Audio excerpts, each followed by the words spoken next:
Welcome to the Master Your Millions podcast, the show all about your financial potential and leaving a legacy for future generations.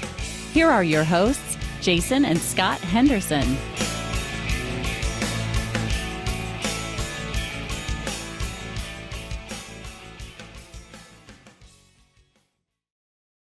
I am your host, Scott Henderson, and my co-host is Dr. J. The guest we have coming today is one that is a very special one. So special, in fact, that we have Jason's wife and my beautiful mother who's going to join us today. So with that fun introduction, Jason, who do we have coming on? The whole reason that Tanya has joined us today is for the fact that our guest is kind of a friend of hers and someone that she looks up to a lot, and she was excited to join the podcast for that reason. Our guest today, I probably only need to say one thing about him, and that's that he was born in Idaho, so that means he's pretty a good guy. I'm biased, of course. However, he's had a long extinguished career as being I guess probably a serial entrepreneur, you might be able to say. He's the father of 4 children, 11 grandchildren. And like I said, has started and failed at a few different companies and been very successful at some companies. And one in particular, he has been very successful in the direct sales arena. So his name is Jeff Smith. Jeff, welcome to the show. Hey, it's good to be on your show. Thanks, Jason and Tanya. And this is your son. So it's nice to meet him. Phil. Yes, that's our oldest. That's good. So tell us a little bit in brief, kind of a sketch overview. You grow up in Idaho, grow up on a farm, you learn how to work, learn what it means to, get dirty and muddy and cold and everything in between. Mm-hmm. You go off to college and then eventually you start doing your own thing. Right. What was it that got you into, and I believe direct sales was one of the first things, correct? Mm-hmm. It was. And, I was out of college. I was going to school and looking to make money. I was going to be a dentist. I was taking all the preparatory stuff to become a dentist. One day I was sitting in the dental club. I was actually secretary of the dental club at BYU. And I had good friends that were on their way to dental school. And I was sitting there carving a tooth. I'm looking up at the clock. And I thought, I don't want to be a dentist. My father was a dentist. And I thought, well, I think I'm going to follow in his footsteps, but I didn't want to live where he lived. I saw a lot of dentistry when I was growing up, and I realized that, wait a minute, I am only 21 years old, and I'm making a decision that I'm going to have to do for the rest of my life. I'm not comfortable with that decision, and I pushed that tray away from me, and I completely changed my course. What I realized was I didn't want to do dentistry, but I didn't know what I wanted to do. And so I didn't know where my gifts were. I didn't know where my talents or the skills were. I knew I was a good worker, but anybody can work and you can do anything that you want in life. But how do you make a living? I mean, how do you make a great income? And those are things that were always on my mind, always in my thoughts. And so I started paying attention a lot more than to what was around me, what people made, how they made it, what kind of a lifestyle it was. And so I wasn't afraid of hard work, but I was just nervous and scared because I was new, 21. How do you ask a 21-year-old, what are you going to be for the rest of your life? And have them really honestly answer because they haven't experienced much. I experienced farm work. I wasn't afraid of work, but I was just afraid of the unknown, so to speak. And so I had to get involved in many things. So I got hired as, actually my best man when I got married was in a company called Amway. And everybody knew who that big company was. And this is back in the late 70s. And he got married. And one day he pulled up to my apartment. I'm living in a single apartment building in Provo, Utah. And he pulls up in a gorgeous white Cadillac. I have a gorgeous white moped. And he said, hey, I'd like to take you to Salt Lake. I'm speaking tonight. And I thought, well, what is it? And I didn't really understand what it was, but he took me to Salt Lake in his plush blue velour velvet seats. And I was impressed by that. And I listened to him speak, and a lot of people filled up these meetings, and he was making a great income. And he wasn't that hard of a worker. I knew I could outwork him because I was mission companions with him. But anyway, he had something was working that I didn't. And so I couldn't dispute that. So he gave me a ride back home. I said, this is really not for me. But I started paying attention to that industry. And so another friend got involved with a company that was selling insulation in California for the summertime. And I'm still trying to figure out what I want to do. And he said, why don't you come out with me and we'll go to this meeting and we're going to see how we can sell insulation and make money this summer. I said, no, I don't want to go. I told him no 7 times. His name was Ken Porter, and he kept persistently asking me. So I went to this meeting, and in the first 30 minutes, I thought, I can do this. This is a no-brainer. They sell insulation to homes that don't have any insulation, that were built back in the 50s, 60s, and 70s. That's a no-brainer. And so I decided I'm going to change, and I'm going to go to California for 16 weeks, and I'm going to sell insulation and put myself through school.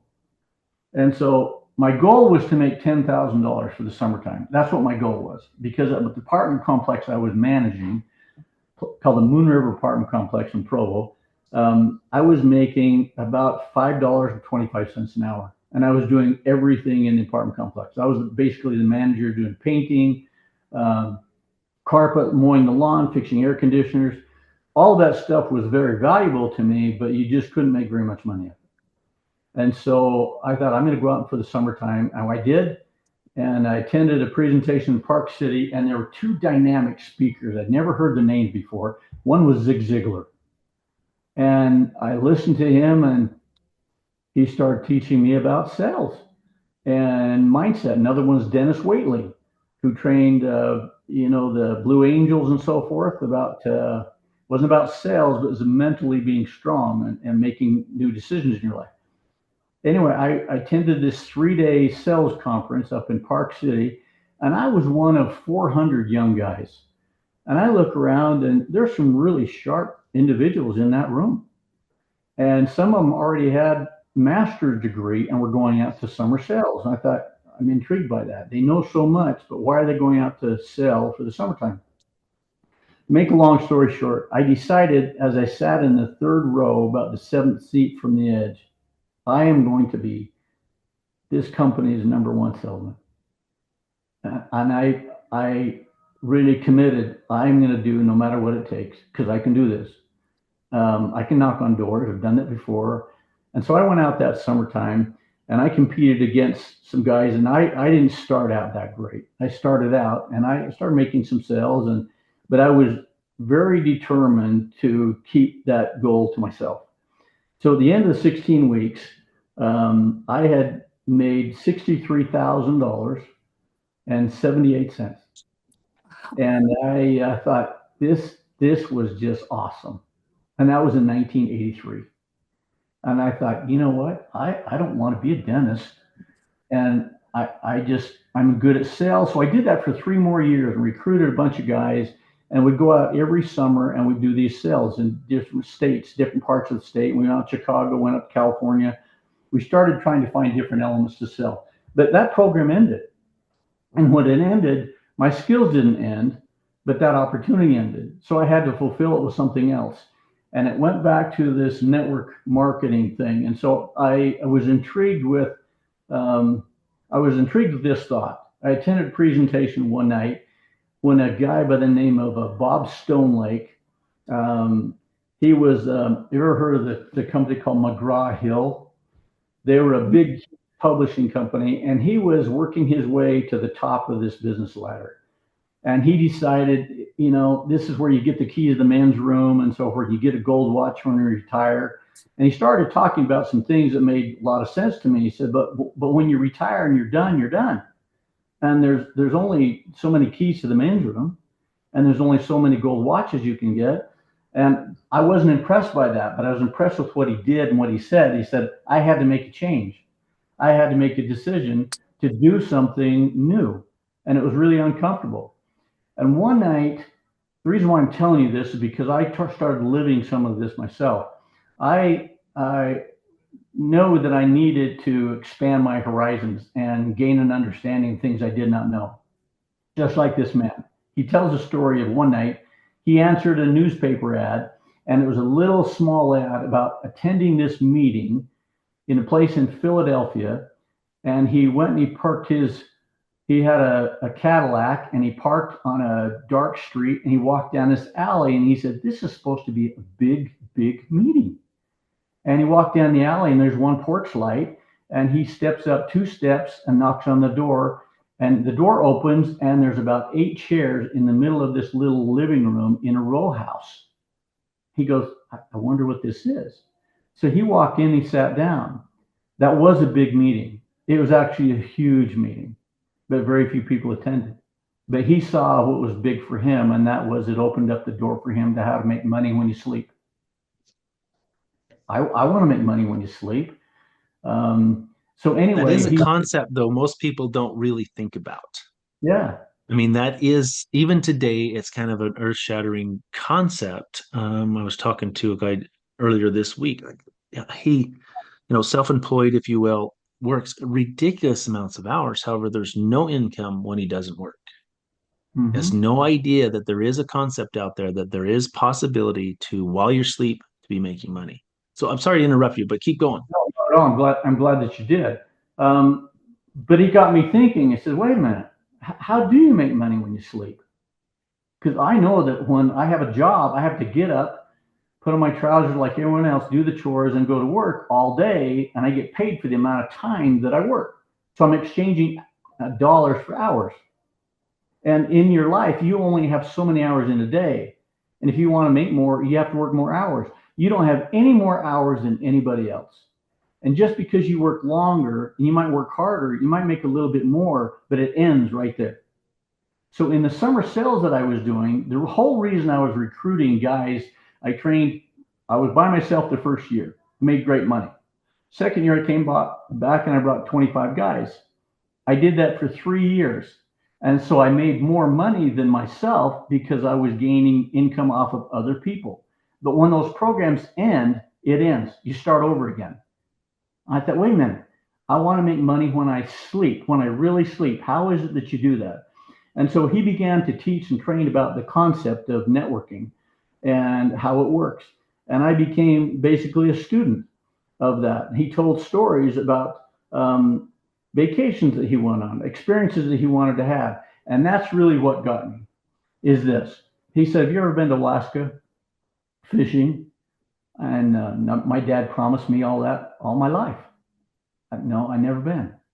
Have you ever flown in a helicopter over a grizzly bear and you swoop down and you get him to where he's on 2 fine feet and is reaching up for you with his paws? He said, and this guy was kind of a portly guy. He said, that was living for me. I could see the steam coming out of his mouth. And the helicopter pilot brought him right down to where we irritated him. And he said, I felt like my heart was just beating out of my chest. He said, I was really living, fishing in a place that I've always wanted to go to. Anyway, he started making me think, because I want to have experiences like that. And then he said, and I was making money on vacation, doing nothing but pleasurable things, fishing, so forth. So I made a commitment to myself. I have to find out how to do that. And so I joined one company. I had a water softener company going, and it was good money. But the sales end when there are no more customers. They have to call you or you have to find them. And so it's just like a job. If you make a good sale, you can live off that income, but you've got to make another sale. Where does that sale come from? Either you create it, or a referral gives that sale to you, or you go knock on doors, or you send out flyers and so forth. Either way, eventually that stuff kind of slows down or ends. But it's all dependent upon you. I didn't want to be dependent all upon me for my future income. I wanted financial security, which I'd heard of. But what was that? It was making money when you slept. So how do you create that? You create a team of individuals that go out and they sell product or products, and you get a small little piece of that. But when you have 10 people, your pie starts getting bigger and bigger. When you have 100 people, it increases. When you have 1,000, can you imagine what that's like? When you have 10,000, that's really making a change. When you have 100,000 people working with you, you've completely changed your life. So how do you do that? I wanted to know how to do that. And so I became a student of the network marketing industry. But really what it is it's a people business. It's getting to know and understand people, because you must know and believe in a product that you're selling. And back in 1992, 1991, I was contacted by a scientist.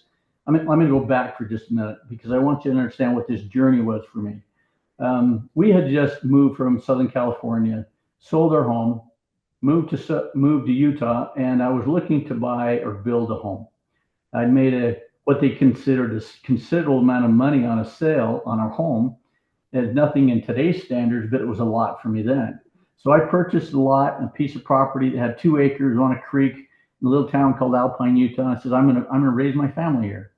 And so I built our home with some contractor friends, and we moved in, and I joined another company prior to this, and that was a company called Nu Skin. And Nu Skin's it's a big name. They're well renowned and so forth, and they have some dynamic individuals working for them. Anyway, I became a student basically of this industry, and I did everything they told me to do. And I figured out that wasn't entirely me. Anyway, I was looking around still, had my water softener company going, and I was making about between $6,000 and $8,000 a month. And a friend of mine said, hey, we're going to start another company. Do you want to come and attend a meeting? So I went and attended a meeting, and 3 days later, I got terminated from that company for attending a meeting. And how do you go to your wife after you built our dream home and say, hey, Jackie, I just got terminated and I have no income? I didn't like the industry anymore. I thought, wait a minute, how can they do this to you? So I faced one of the hardest times in my life is I really had to dig down and say, okay, what am I willing to do? I still believed in the industry, just not the company I was working with. The other individuals were terminated because they were starting another company. I was just there in attendance to observe. And that's what happened to me. So I didn't want to complain. I was still willing to put forth the energy and effort. And that was at Christmas time. And all of a sudden your income is gone. And you stark realization of, I am in trouble. I am going to fail unless some miraculous thing happens.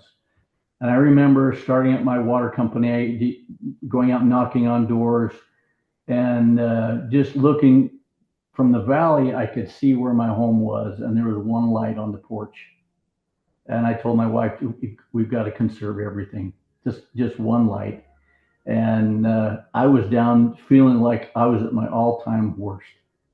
And I started asking myself, what do I have in me? And can I make something work? I came home that night. I went and got in the shower, and I actually just fell down the corner and had the water running on me, and I just cried. I said, I am in trouble.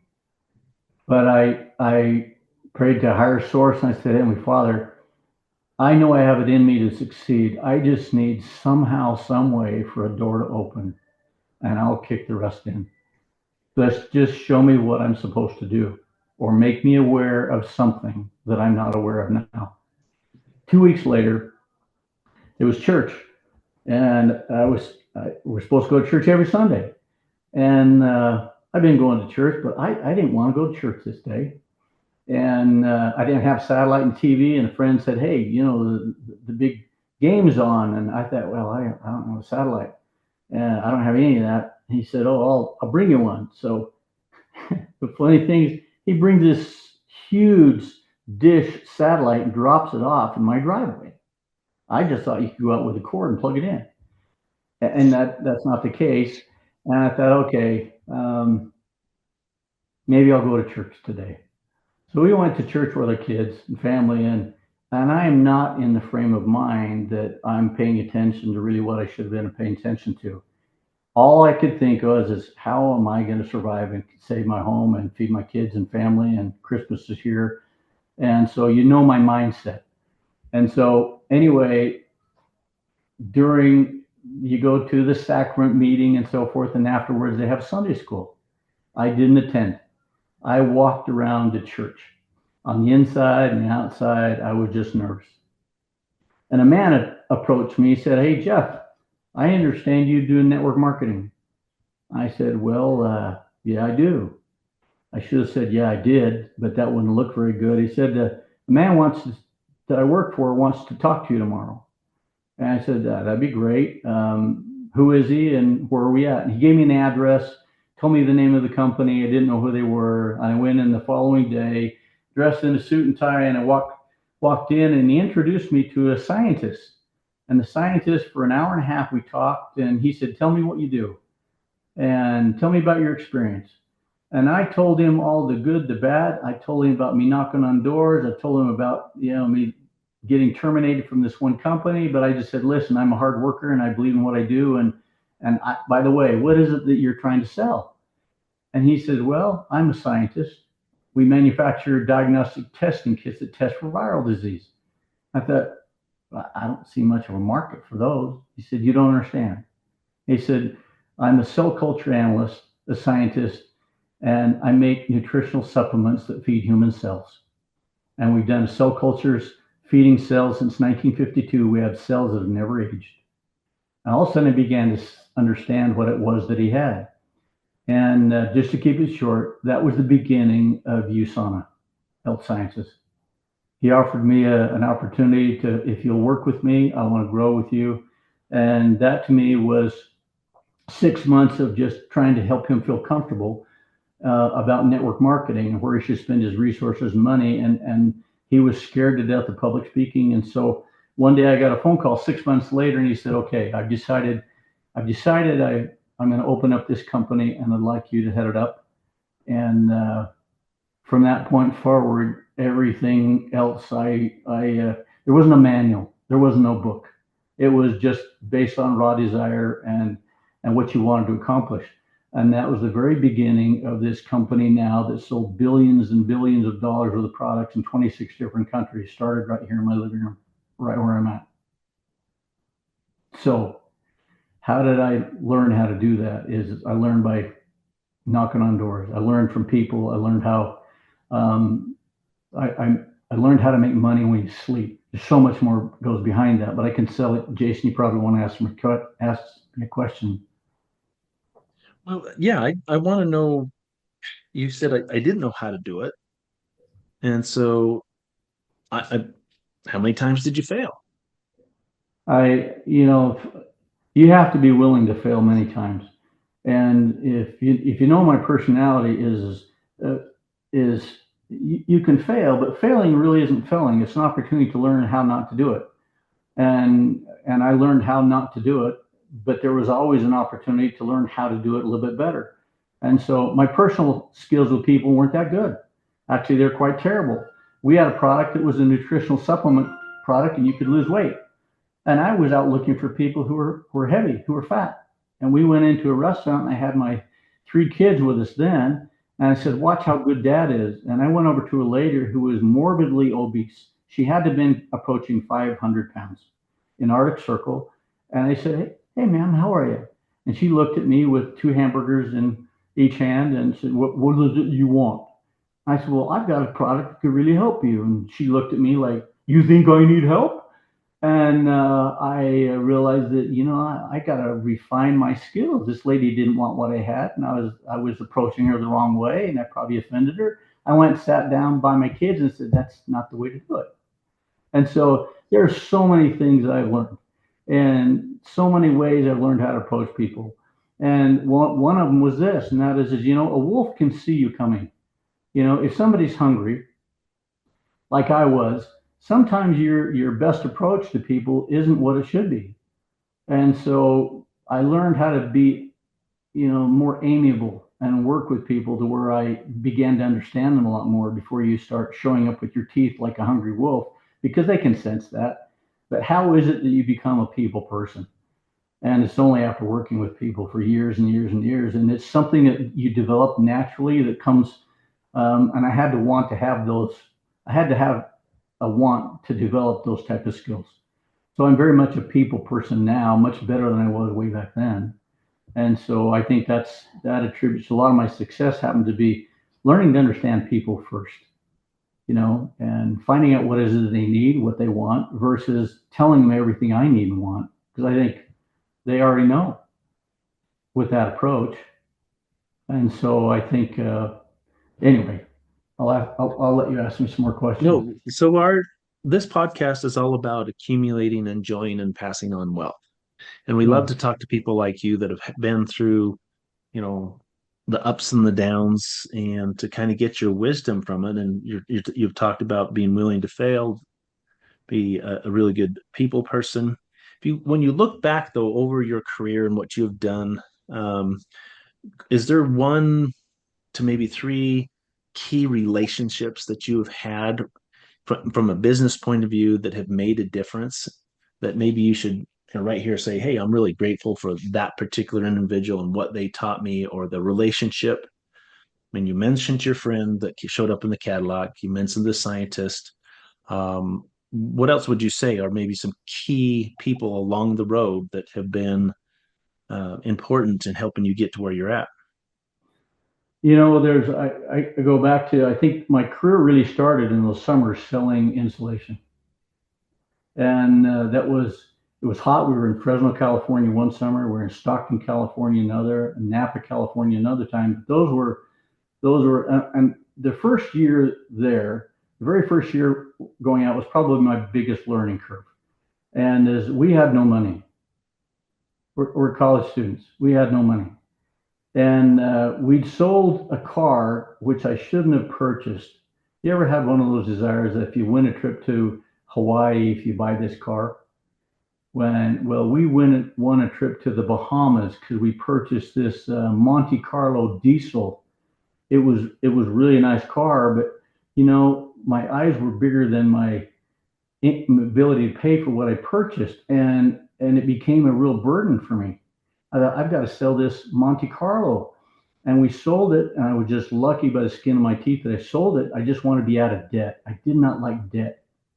I didn't like feeling imprisoned by things or debt or anything. I got to figure this out. So one day I was telling my wife this last night. She remembered it just like yesterday. I had no money. And you can become so creative when you are down in the dumps. I started looking through the thrifty nickel one night for a car. And I came across a pickup, and it said this pickup was worth $2,500, but it booked for $4,000. Well, wait a minute. You think about that for a second. If a truck books for $4,000 and they're selling it for $2,500, what does that mean? It means somebody was losing out on $1,500. So I drove out on my moped to this little insurance place in Pleasant Grove, Utah, and I went and said, "Hey, sir, do you mind if I drive this truck of yours, and I'll return it tomorrow morning? I'll pay you for it tomorrow morning." Well, I took his pickup, and he said, "Sure." I left my moped there. The next morning, I'd already looked in the newspaper for a car. I went down to a dealer in Provo, Utah, and I found a Toyota Tercel. It was $5,300. Had no air conditioning on, a great little car. I needed it for summer sales. I went in and I said, "You know what? I've got a white truck. It's worth $4,000, and I owe $2,500 on it. So can you write me a check for the difference?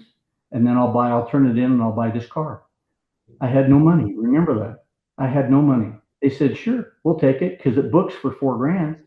So there was $1,500 free.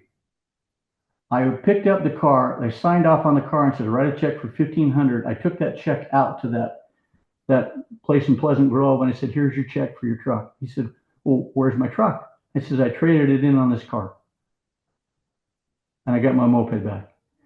All right. I started being creative, and I realized that, you know what, I can be creative the rest of my life with everything that I get involved in.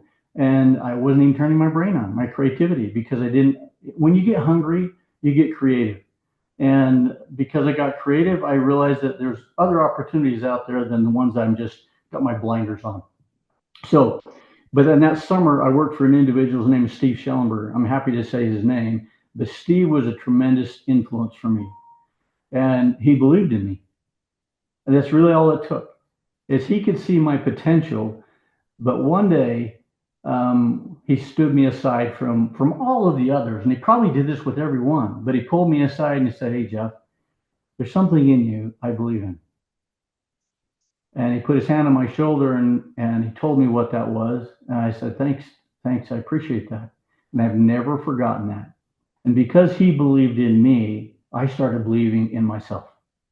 I started realizing that it doesn't matter where you're from, doesn't matter where you're born, doesn't matter about how much money you do or don't have. What matters is what is you want in life. And I respect that man to this day. And he gave me my launch into my business career. Those summers of knocking on doors when it was tough and it was hard, that Toyota Tercel didn't have any air conditioning in it. My incentive was this: is drive around with the windows up in 103 to 115 degree, drive until I couldn't take it anymore. Then I get out and go to work. And that was my motivation, is okay, I've got to knock on more doors than anybody else. I'm not as sharp as everybody. I'm not as well skilled. I don't come from a great background. I'm not a great student. That's why I was scared of going through school, is I'm not a great student. I had a short attention span. And so I realized that I've got to find something that I'm good at and develop skills that ultimately I can depend on that will create this residual income. And I became, I think, what I consider very good with people.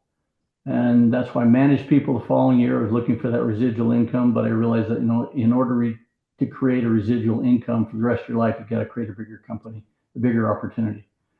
And those are things that I learned. And I've also learned that you can't ever, never be disappointed by the results you don't get, by work you don't do. I was willing to pay the price, whatever that price was. I think we live in a world today where people put a little bit of something in and expect a heck of a lot out of it. And that's just not how I found my life to work. Is you got to put a lot of work into, a lot of sacrifice, so forth. And sometimes those things take a lot of risk. Usually they do. But if you believe in something and if you really believe in it, you usually recruit other people to join your dream, join your mission, join your goal, and see what so many people have different goals in life, but how are they going to get there? What is the vehicle they're using in order to accomplish that? Because everybody wants to take money from the wealthy that they have. They wish that I'd done something different so I can have that kind of life. Be willing to spend whatever it takes to have the kind of life that you want.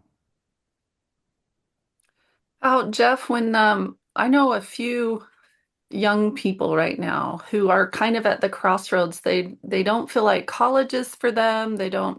Either they're not a great student, or they're seeing a trend where a degree isn't worth as much as it used to be, and wondering which path to go on. Looking toward the entrepreneurial side of things, maybe it'd be better to start a business. What kind of advice would you give those people just starting out that, have all these paths in front of them? Knowing what you know now, what would you say to them? I'm a lot like that. My personality is okay. Everyone on my grandfather, on my mother's side, they were university professors and teachers and principals and so forth. And so education to them was extremely valuable. And I had to realize that I was going to disappoint them, because I knew whatever talents and skills, what I was going to create in my life, wasn't going to be from a university. The education I got, although I found a lot of it interesting, I relate very well to that mentality. I was just down at what used to be Dixie 2 months ago. A friend of mine invited me down there to do the same thing that we're doing here. And the class was filled with young people they're taking an entrepreneurial course. And I told a lot of my story there. And I didn't know what the reception was going to be, but I told my heartfelt stories about this is what I went through. And I didn't enjoy school. I wasn't a good student. I could look at the page of something over and read it over and over again. I couldn't get it.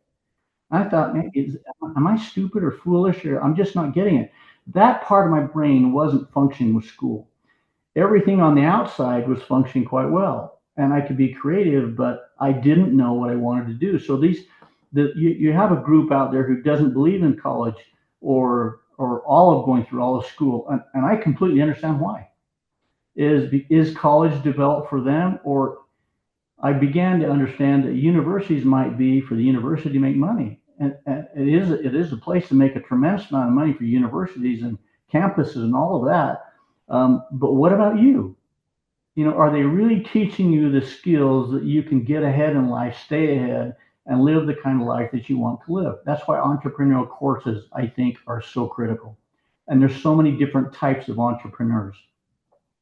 There are, I have a friend that I went down with, and he started when he was in college making these little, and you probably have one in front of you. In front of your desk, there's a little teeny floppy pad that you run your mouse on. That's how he started. And then he started his company, and he got a motor home, and he and his wife would drive around, young college kids, and when they're first married and started having kids, he was selling these little mouse pads. But he believed in it, and he found a product he believed in, and another product he believed in, and now you know what? He's made millions and millions of dollars. He's got some of his products into Walmart, and the number one selling air freshener is his company. Wow. A simple product. But here's one thing he told me when I was down staying with him. He lived in a gorgeous place down in southern Utah. And got 3 different homes, and absolutely, we've always been really good friends. He said, "You know what, Jeff? I have so many people bring me their ideas." I said, "Yeah, I know about that." He said, "If I had a dime for every idea somebody brought me, it's not the idea. It's what goes behind the idea. That's where the work starts." And my secret to any of this is if you have an idea, if you really believe in it, do what's required to make that idea come to fruition so you can make dollars out of it and change lives.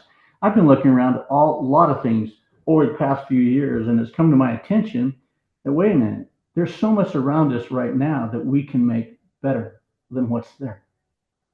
Just that concept alone. What can I improve on what I'm using to make it better?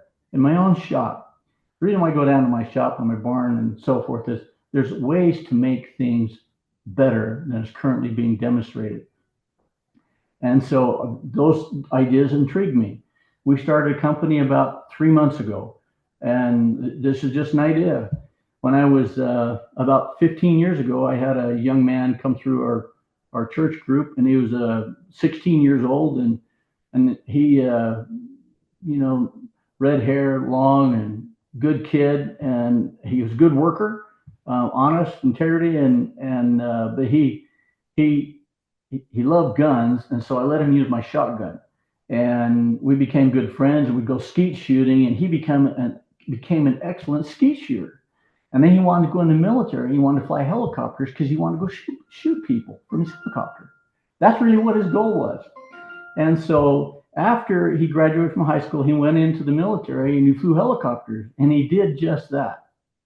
But he got out of the military, and life changed courses for him and so forth. And then he came up to me a year ago and said, "Hey, you ever heard of this company called Amway?" He said, "Yeah, I have. I can give you some advice." He said, "I think I'm going to go that direction." And he did that for 6 months. And about 3 months ago, he showed up. Actually, I got a text on my phone, and he said, "Jeff," he said, "do you mind if I come over tonight? I've got something that I need some help with." He said, "I'd like to talk with you."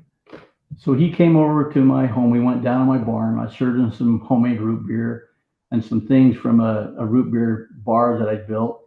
And we sat down. He said, "Jeff, I'm in trouble. I don't know what to do. I'm divorced, got 3 kids, and I just need some direction. And I want to know how you make money when you sleep." Well, we started a business, and this business is called Woodify. since I have a shop that's full of wood, we thought, and I've got a CNC machine that sat in a box that I hadn't put together. I said, let's start a business. Let's start a CNC machine business, and let's create things that people want. And so we call this business Woodify. Could build this for you. And so we're making things down there in the shop right now. This is a stepping stone. It's not where he's going to make his million, just a stepping stone. He's filling his time with things that he can make better, improve his life until he decides what he wants to do for the rest of his life. And so that's another thing is I would advise is keep your mind open, but get engaged in a lot of things because you're probably good at things you're not even touching right now. Don't be afraid to try new things, even if they're hard things. That's been probably my greatest lesson in life is get involved in many things. Don't become an expert at one. I'm not a master at anything. I'm just good at many things. And I've really enjoyed that. That's been a really good life for me.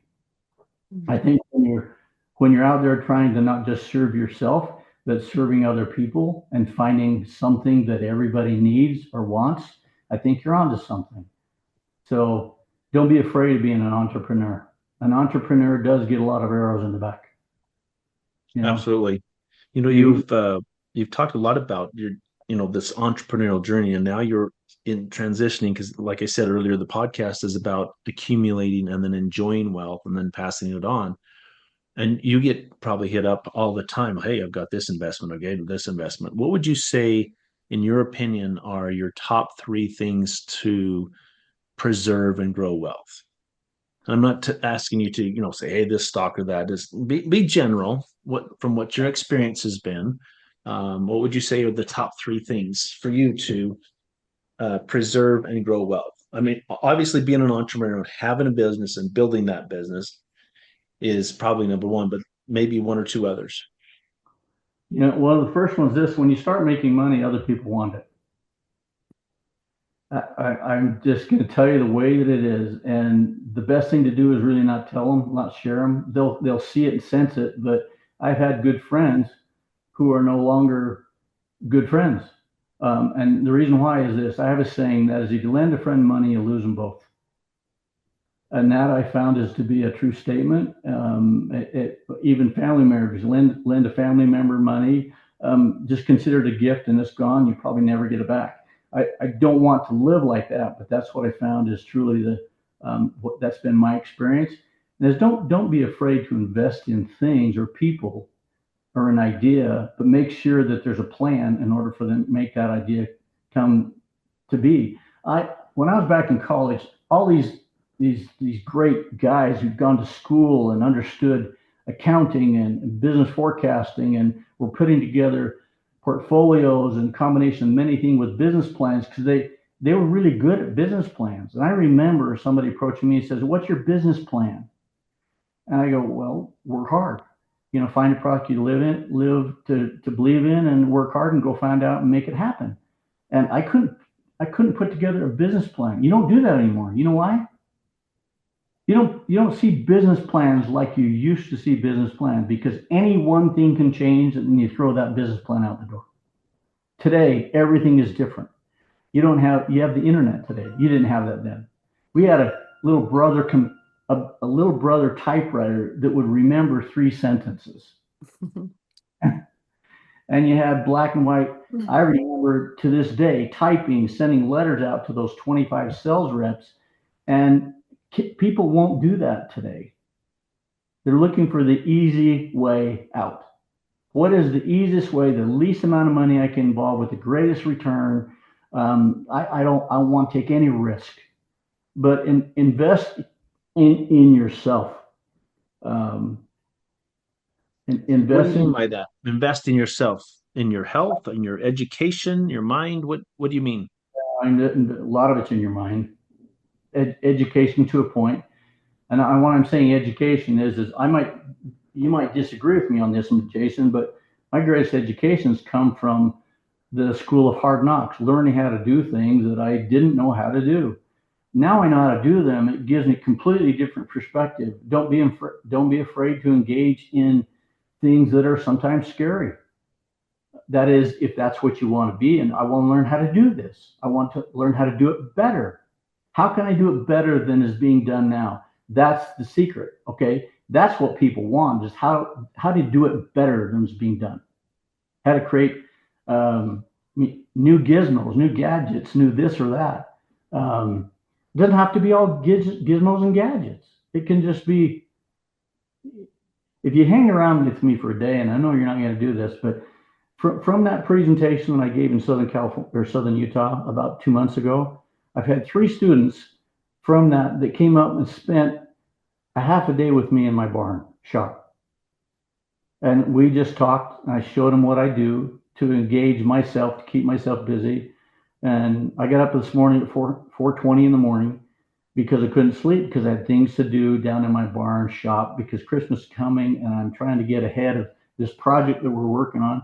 But I have a different gear, and maybe you have a different gear too. Maybe you haven't found that gear, but find some other things that you enjoy, things that you like, and you'll find other things along the journey. There is no one way of doing things. There is no one perfect way of making money. In today's world, you're just seeing it, Jason. I'm seeing it is you asked me a question of what do you invest in? I invest in myself. I invest in few other people. I haven't done a lot of stocks and so forth because, anyway, I just haven't. I've invested in myself and built a company, and I've got a great residual income coming in from 26 different countries, and that's really helped change my life. But now's the next step is, okay, what can I do more? I've got a son who's a dentist, and he's a lot like me. He's invested in himself, and he's got a big, huge practice now. And it was scary because he had to go from a little building where there's 4 operatories. Now he's got 16, and he had to take a huge chunk of about 1.6 million to make that change. But he's so invested in himself that he's going to make this thing happen. He's going to make it work.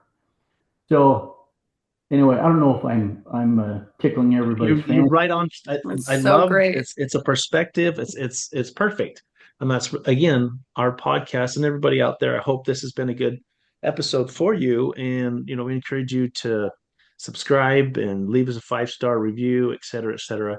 Helps the readership. In fact, I found out yesterday, I was checking on some of our analytics, and this podcast is in the top 5% worldwide. So we're starting to have some traction and having some people out there, and it's cool to have people that like yourself to come in. You haven't been a CEO of some Fortune 500 company, or didn't invent something and go big. You've simply day in, day out, failed, skinned your knee, got back up, did it again, tried something else, and along the way you have developed into a lot of success. And reality, it's been a lot of fun. I'm assuming it's been a lot of fun. Just you've been able to do it your way. And for some people, that is the only way. So we're running out of time. I wish we could go longer. Maybe we'll have to do another episode in the future. But just, if there's one or two last things you'd like to sum it up. And maybe before I do, Jeff, I'll give you a minute to think about that. Tanya, what would you say kind of as in summary of this whole podcast, or something you'd like to say? Oh, well, I am so inspired by Jeff. Not only the way that the amount of success that you've achieved. There's very few people that I feel like I meet anymore that are genuine, and that there's same people, in one situation as they are in another situation or in front of another group of people. And it just inspires me to hear that, yes, you're crazy successful, but you're still so, I heard you say it 2 or 3 times, when you find something that will help people, when you find something to do that will help and serve people. And that's inspiring to me, because I'm of the belief that when you really care about people and you find ways to help them, that is the best road to success. And so thanks. It was inspiring to me to listen to you talk, and to to be able to just be in your presence for the last hour and learn from you. Thanks, Tanya. As a guest host, thanks for that. So, Jeff, real quick, last words. Enjoy life. Life's too short. Don't learn from your experiences. Learn to laugh at yourself. If you make a mistake, hey, it's okay. Don't be too hard on you. You've only got one you. Love yourself, love other people. And I found the greatest blessing in my life over the last few years have been really, truly serving people, in finding little ways that will make them smile, little things that brighten up their day. And you'll find that that's a great healing for you. It's a great healing for them. And don't be afraid to give yourself. When you become a true giver of yourself, your life takes on new meaning. And I love my life. I'm grateful to have you as friends. I was anxious to be on here today. Grateful to see your smiles, and I'm happy to help people. And I'll be blunt with them. I'll tell them what works and what doesn't, not to offend them, but just try to help them. I wish I could save people years and years of financial struggles, learning how to do simple things. And if the obvious is the obvious, then just learn from it. If it doesn't sound right, it's usually not. If it's too easy, it's probably not going to be that great a reward. So do the things that other people won't, and you'll have what they don't. Oh, beautiful. Thank you very much. As we close out here, is like we always do, and we're grateful to have you on, Jeff. We want you to remember that when mastering your millions all starts in your mind and with your team. Make sure they're the best. We'll catch you next time. Thanks for listening to Master Your Millions with Jason and Scott Henderson. Check the show notes for any links or contact information about today's guest. Make sure to follow the show so you don't miss any future episodes.